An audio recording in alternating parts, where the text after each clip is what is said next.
আয়েশা বাড়ি ফিরছে না দেখে তার স্বামী ময়েন খুঁজতে খুঁজতে পুকুরের পাশে আসে। কিরে নগেন, আমার বউকে দেখেছিস? না রে মহেশ, আমি তো কেবলই এলাম পুকুরে গোসল করতে। তারপর তারা দুজনে পুকুর পাড়ে যায়।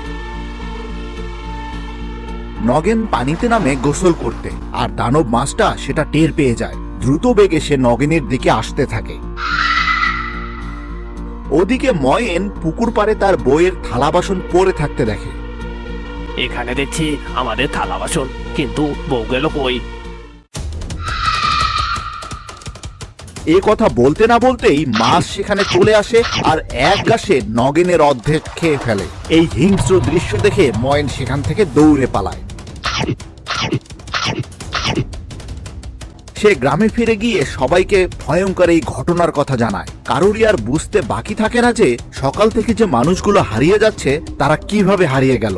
সবকিছুর পিছনে রয়েছে ওই পুকুরের মানুষ খেকো দানব মাছ। এই ঘটনার জেরে গ্রাম শুদ্ধ বিক্ষুব্ধ মানুষ করিম বক্সকে দোষারোপ করতে থাকে। সবাই লাঠিসোঁটা নিয়ে তার বাড়ি ঘিরে ধরে।